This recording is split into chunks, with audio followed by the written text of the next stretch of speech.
এবার আপনাদের কাছে আমার একটা প্রশ্ন, মহিলাদেরকে পর্দা করা লাগবে, এই পর্দার বিধানটা কার? আওয়াজ দিয়ে বলেন। আল্লাহর বিধান হলো মহিলারা পর্দা করা। এই পর্দা করার অর্থ কিন্তু এই নয় পুরো শরীর ঢাকলেন, চেহারা ঢাকলেন না। তো আর আপনার পর্দা করা কি দরকার? যদি বলেন পুরো শরীর আমি ঢাকলাম, চেহারা ঢাকবো না, তাহলে এই জাতীয় পর্দা করারও কোনো দরকার নাই। পর্দা করার মানে হলো আপনার চেহারাও ঢাকা লাগবে। হাদিস শোনাই, আম্মা জান আয়েশা সিদ্দিকা রাদিয়াল্লাহু তাআলা আনহা বলেন, পর্দার বিধান নাজিল হওয়ার পর কোন এক যুদ্ধে যাওয়ার সময় আল্লাহর নবী লটারি করলেন, লটারির মধ্যে আমার নাম উঠছে। আম্মা জান আয়েশা বলেন, নবীর সাথে আমি যুদ্ধে বের হলাম। পালকির নাম শুনেন না আপনারা? আম্মা জান আয়েশা ছোট্ট একটা ঘরের মতো, এটার মধ্যে ওনারে বসায়া দিতেন, আর ওইটা উটের উপরে রাখতো, সাহাবারা উটটাকে সামনে নিয়ে যাইতেন। তো নিয়ম অনুযায়ী ওনারে ওইভাবেই নিয়ে যাইতেছে। যুদ্ধের ময়দানে গেছে, যাওয়ার পর উনি বলেন, যখন যুদ্ধের ময়দান থেকে ফিরে আসতেছি, ফিরে আসার সময় এক জায়গায় যাত্রা বিরতি দিলাম। যাত্রা বিরতি দেওয়ার পর ওই জায়গায় আমার একটু ইস্তেনজার হাজত হয়েছে, আমি বের হইলাম। বের হওয়ার পর আমার হাজত সারলাম, সারার পর আমি আবার আমার পালকিতে চলে আসছি। পালকির ভিতরে বসার পর আমি গলায় হাত দিয়ে দেখলাম, ইনকাতা ইকদুন লি, আমার গলার হাড়টা হারিয়ে গেছে।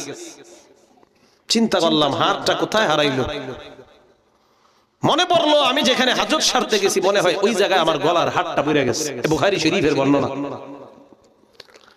আম্মা জান আয়েশা বলেন, আমি পালকি থেকে চুপে চুপে নাইমা আবার ওই জায়গায় হাড় তালাশ করতে গেলাম। বুঝছেন? সাহাবারা আসছে, আসার পর পালকি উটের উপরে উঠাইছে, পালকির ভিতরে আম্মা জান আছে। জোরে বলেন। পালকিটা উটের উপর উঠানোর পর উট রওনা করছে, আম্মা জান কিন্তু পালকিতে নাই। সাহাবারা বুঝতেও পারে নাই। কেন বুঝে নাই জানেননি? আম্মা জান আয়েশা বলেন, আমি এত পাতলা ছিলাম, আমি ভিতরে আছি না নাই এটা সাহাবারা বুঝতে পারতো না। এত পাতলা আমি ছিলাম, ভিতরে না থাকলেও তারা মনে করতো আমি মনে হয় ভিতরেই আছি। খুব পাতলা ছিলাম। আমি আমার হাড়টা পেয়ে গেলাম। হাড় পাওয়ার পর আমি আমার জায়গায় আসলাম। আসার পর দেখি সব সাহাবা এবং নবী সবাই চলে গেছে, কারণ তাদের ধারণা আমি পালকির ভিতরেই আছি। আম্মা জান আয়েশা বলেন, আমি চিন্তা করলাম আল্লাহর নবী যখন দেখবে আমি পালকির মধ্যে নাই, সাহাবা পাঠাইবে আমাকে নেওয়ার জন্য।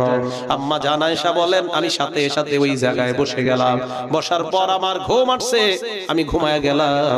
ঘুমায়া যাওয়ার পর একজন নবীর সাহাবা সফওয়ান রাদিয়াল্লাহু তাআলা, উনি তখনও মদিনায় যায় নাই। উনি রওনা করলেন ভোরের বেলা। রওনা করার পর যাইতে যাইতে দেখে একজন মানুষের ছায়া দেখা যায়, ওই মানুষটা শুয়ে শুয়ে ঘুমাইতেছে।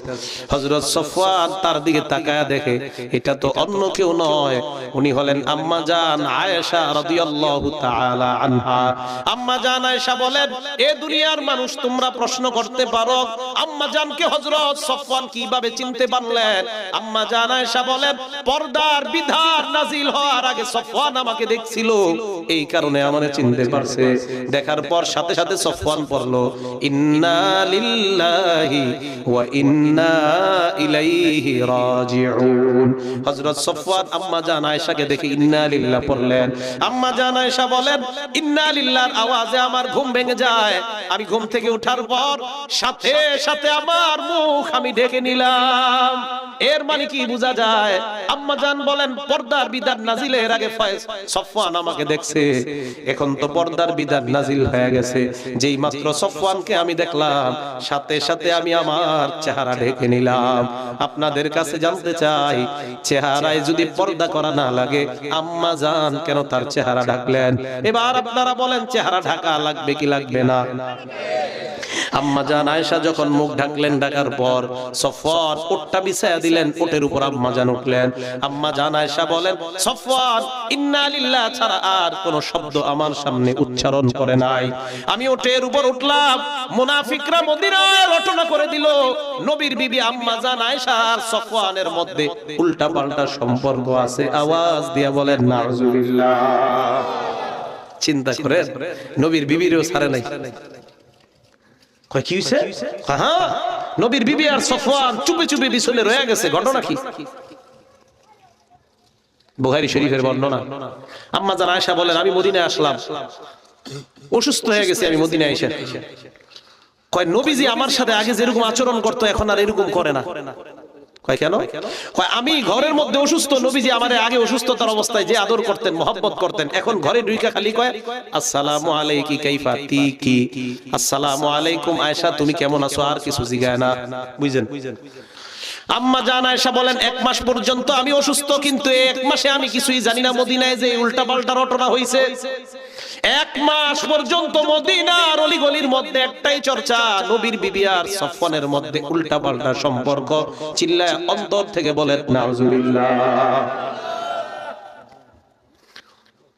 এই কথা বলার পর আয়েশা সিদ্দিকা 1 মাস উনি জানে না ওনার ব্যাপারে যেগুলা চলতেছে, উনি কিছুই জানে না। কয় মাস? 1 মাস। 1 মাস পর একটু বুঝেন আপনার হাদিসটা। আম্মা জান আয়েশা বলেন রাতের বেলা আমি ইস্তিনজায় বের হলাম, আমার সাথে আমার খাদেমা, এই খাদেমাকে নিয়ে বের হলাম। খাদেমা শরীরের মধ্যে কাপড় পেঁচায় হঠাৎ পড়ে গেছে, আমি তাকে ধরলাম। সে বলল মিস্তাহ ধ্বংস হোক, মিস্তাহ ধ্বংস হোক। মিস্তাহ একজন সাহাবার নাম, উনি হলেন এই মহিলার ছেলে। আয়েশা সিদ্দিকা বললেন এই তুমি কি বললা, তোমার ছেলের জন্য বদদুয়া করলা, একজন বদরের সাহাবা, ওনার ব্যাপারে তুমি বদদুয়া করলা কেন? কয় সর্বনাশ আম্মা জান আপনি কিছু জানেন না। কয় কি জানবো? কয় ইন্না লিল্লাহ, কিছু জানেন না? কয় কি জানবো? কয় গত 1 মাস যে আপনার বিরুদ্ধে উল্টা পাল্টা রটনা চলতেছে, এই রটনাকারীদের মধ্যে 2 জন মুসলমান আছে, এর মধ্যে আমার ছেলেও তো মিস্তাহ। আম্মা জান কয় মানে কি? কয় মানে হলো আপনার আর সফওয়ানের মধ্যে নাকি উল্টা পাল্টা কি ঘটছে, এই চর্চা গত 1 মাস মদিনায়। খো নবী এই কারণে আমার সাথে এরকম ব্যবহার করে ঘরে ঢুইকা। বাসায় গেলেন, যাওয়ার পর বললেন ইয়া রাসূলুল্লাহ অনুমতি দেন আমি আমার বাপের বাড়িতে যাবো। নবীর সাথে এই বিষয়ে কিছুই কয় না। নবীজি কয় যাও। আল্লাহ নবীর বিবিকে দিলেন, বাড়িতে গিয়ে দেখলেন আবু বকর উপরে বৈশা কোরআন শরীফ পড়ে, আর ওনার আম্মা নিচে বসা। মাকে গিয়ে বললেন আম্মা আমার ব্যাপারে এমন এমন কথা আপনি কি বলেন? মা জবাব দিলেন তুমি এমন সুন্দরী মেয়ে, তোমার বিরুদ্ধে শত্রুতা করাটাই স্বাভাবিক ব্যাপার। আবু বকর সিদ্দিককে বললেন আব্বা আপনার কি অভিমত? আবু বকর সিদ্দিক কয় মা ধৈর্য ধারণ করো, যাও তুমি ঘরে যাও। আম্মা জান আয়েশা কয় আমার আব্বার আম্মার ভিতর দেখি কোনো ফিলিংস নাই, এরা ব্যাপারটা কিছুই মনে করে না। আমি ঘরে গেলাম, কান্নাকাটি শুরু করলাম, টানা 2 দিন 2 রাত আমি কাঁদলাম। একটা বারের জন্য খাবার খাই নাই, পানি খাই নাই, নামাজ ছাড়া অন্য কোনো কিছু করি নাই। বুখারীর বর্ণনা আম্মা জান বলেন এই 2 দিনে আমি সামান্য পরিমাণও ঘুমাই নাই। আম্মা জান আয়েশা বলেন আমার ঘরে একটা মহিলা আসছে, আসার পর মহিলাটা কয় আম্মা জান আপনি কাঁদেন কেন? আমি এই কারণে কান্দি। মহিলা কয় আমিও আপনার লগে কাঁদতে আইছি। ওই মহিলা বৈশা বৈশা নবীর বিবি আম্মা জানের সাথে কান্দে। জানেননি কেন? আপনি যে কান্দেন এই জন্য আমিও কান্দি। আচ্ছা আপনাদের কাছে একটা প্রশ্ন আমার, কয় মাস এই ঘটনা হয়ে গেছে? নবীর পেরেশানি, টেনশন। সাহাবাদের কয়েকজনের ডাইকা বলল তোমরা কি বলো আয়েশার ব্যাপারে? এক সাহাবা বললেন আপনি এছাড়া আরো অনেক ভালো ভালো বিবি পাবেন, ওরা ছেড়ে দিলে কি হবে? বুঝেন? এর মানে 1 মাস পর্যন্ত নবীও কিছু জানতেছে না। নবী না গায়েব জানে? কি জানে? কি জানে? তো গায়েব জানলে জানলো না কা? কয় মাস কষ্ট পাইতেছে নবী? 1 মাস। 1 মাস নবী কষ্ট পাইতেছে। এই গায়েব পন্থীরা কই দাঁড়ান একজন। নবী না গায়েব জানে তো 1 মাস কষ্ট পাইতেছে গায়েব জানলে? গায়েব জানে একমাত্র কে? আল্লাহ। আল্লাহর নবী গেলেন আয়েশার বাড়িতে, আয়েশাকে ডাক দিয়ে বললেন আয়েশা।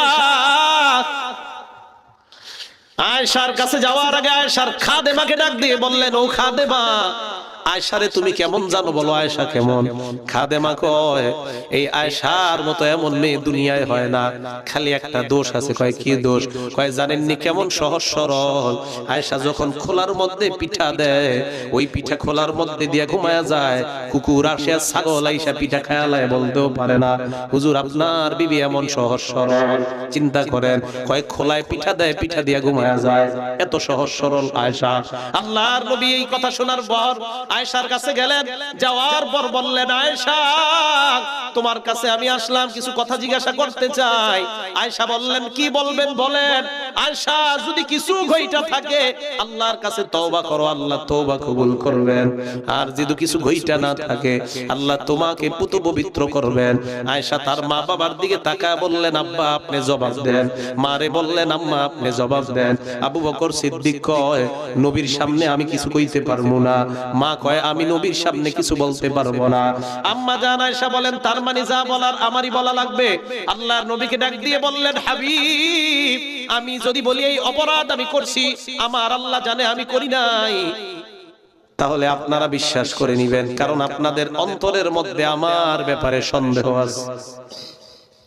আর যদি বলি আমি এই অপরাধ করি নাই, আপনারা বিশ্বাস করবেন না।